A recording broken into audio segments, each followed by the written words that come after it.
അൻവറിനോട് കേൺ അപേക്ഷിച്ച പത്തനംതിട്ട SP സുജിത് ദാസിനെതിരെ കടുത്ത നടപടിയില്ല. വകുപ്പ് തല അന്വേഷണം മാത്രം. ADGP അജിത് കുമാർ, SP സുജിത് ദാസ് പോരു തണുപ്പിക്കാൻ സർക്കാർ. അജിത് കുമാറിനെതിരായ ആരോപണങ്ങളിൽ അന്വേഷണം ഉണ്ടാകില്ല. അനന്തകൃഷ്ണൻ തിരുവനന്തപുരത്ത് വിവരങ്ങളുമായി ചേരുന്നുണ്ട്. അനന്തൻ, ഇത് വലിയ രീതിയിലുള്ള വിവാദമായിട്ടുണ്ട്. ഗുരുതരമായ ആരോപണങ്ങളാണ് PV അൻവർ MLA ആ ഫോൺ സംഭാഷണത്തിൽ ഉന്നയിച്ചിരിക്കുന്നത്. അതായത് തൃശൂർ പൂരം കലക്കിയതിന് പിന്നിൽ യൂട്യൂബറുടെ കയ്യിൽ നിന്ന് 1.5 കോടി പണം വാങ്ങി. സർക്കാരിന്റെ നയങ്ങൾക്കെതിരെ കൃത്യമായി നടപടികൾ സ്വീകരിക്കുന്നു. അങ്ങനെ ഗുരുതരമായ ആരോപണങ്ങളാണ് ADGP MR അജിത് കുമാറിനെതിരെ ആ ഫോൺ സംഭാഷണത്തിൽ ഇരുവരും, അതിപ്പോൾ അൻവർ ആണെങ്കിലും ശരി, സുജിത് ദാസ് ആണെങ്കിലും പറയുന്നത്. പിന്നെ ആരാണ് ഇടപെടുന്നത്?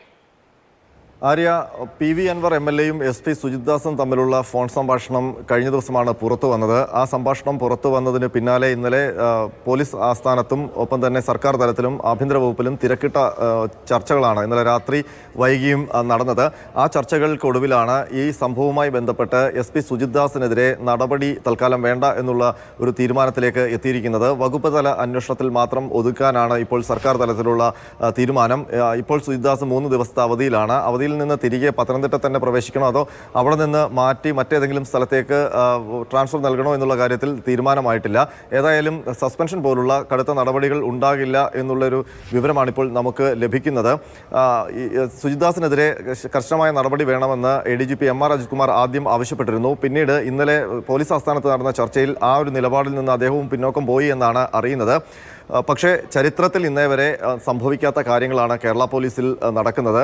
ഒരു IPS ഉദ്യോഗസ്ഥൻ ഒരു MLAയുമായി നടത്തുന്ന ഫോൺ സംഭാഷണം, ആ സംഭാഷണത്തിൽ തൻ്റെ മേലുദ്യോഗസ്ഥനെ അടക്കം സർക്കാരിനെ അടക്കം പ്രതിസന്ധിയിലാക്കുന്ന ഗുരുതരമായ ആരോപണങ്ങൾ ആ MLAയുമായുള്ള സംഭാഷണത്തിൽ ഈ IPS ഉദ്യോഗസ്ഥൻ ഉന്നയിക്കുക, ഇത് ഇതുവരെ കേരള പോലീസിൻ്റെ ചരിത്രത്തിൽ ഉണ്ടായിട്ടില്ല. അങ്ങനെ ഒരു സംഭാഷണം പുറത്തു വന്നത് കേരള പോലീസിൽ ചില്ലറ പ്രശ്നങ്ങളൊന്നുമല്ല ഉണ്ടാക്കിയിരിക്കുന്നത്. പ്രത്യേകിച്ച് IPS തലപ്പത്ത് വലിയ അസ്വസ്ഥതകളും സൃഷ്ടിച്ചിട്ടുണ്ട്. ഇതിന് പ്രധാന കാരണം കേരളത്തിൻ്റെ പോലീസ് സംവിധാനത്തിൻ്റെ ഏറ്റവും നിർണായകമായ സ്ഥാനത്തിരിക്കുന്ന ഉദ്യോഗസ്ഥനാണ് ADGP MR അജിത് കുമാർ. ക്രമസമാധാന ചുമതലയുള്ള ഉദ്യോഗസ്ഥൻ, സംസ്ഥാനത്തെ ക്രമസമാധാന രംഗത്തുള്ള മുഴുവൻ പോലീസ് ഉദ്യോഗസ്ഥരെയും നിയന്ത്രിക്കുന്ന തലവൻ കൂടിയാണ് അദ്ദേഹം. ADGP MR അജിത് കുമാറിനെതിരെ ഗുരുതരമായ പരാമർശങ്ങളാണ് SP സുജിത് ദാസ് PV അൻവറിനോട് ഈ ഫോൺ സംഭാഷണത്തിലൂടെ പറയുന്നത്. MR അജിത് കുമാർ അതായത് ഗുരുതരമായ അഴിമതി ആരോപണങ്ങൾ അടക്കം ഉന്നയിക്കുന്നുണ്ട്. ബിനാമിയായി ADGP അജിത് കുമാറിന്റെ ഭാര്യയുടെ സഹോദരന്മാർ പ്രവർത്തിക്കുന്നു. അങ്ങനെ അഴിമതി ആരോപണങ്ങൾ വരെ ഉന്നയിക്കുന്നുണ്ട്. ഉന്നയിക്കുന്നത് ആരാണ് എന്നതുകൂടി ഒരു വളരെ നിർണായകമായ കാര്യമാണ്. ഭരണപക്ഷ MLA ആണ്. തീർച്ചയായിട്ടും ഭരണപക്ഷ MLA ആണ് ഈ 2 ഉദ്യോഗസ്ഥർക്കെതിരെയും ആരോപണം ഉന്നയിക്കുന്നത് എന്നുള്ളത് സർക്കാരിന് വലിയ പ്രതിസന്ധിയായിരുന്നു. PV അൻവറിനെ തണുപ്പിക്കാനുള്ള നീക്കങ്ങൾ മലപ്പുറം പാർട്ടി സംവിധാനത്തിൽ നടക്കുന്നുണ്ട്. പക്ഷേ സുജിത് ദാസ് IPS ഉന്നയിച്ച അല്ലെങ്കിൽ ആ സംഭാഷണത്തിൽ പറയുന്ന കാര്യങ്ങൾ അത് പുറത്തു വന്നത് ചില്ലറ ഡാമേജ് ഒന്നുമല്ല കേരള പോലീസ് ഉണ്ടാക്കിയിരിക്കുന്നത്.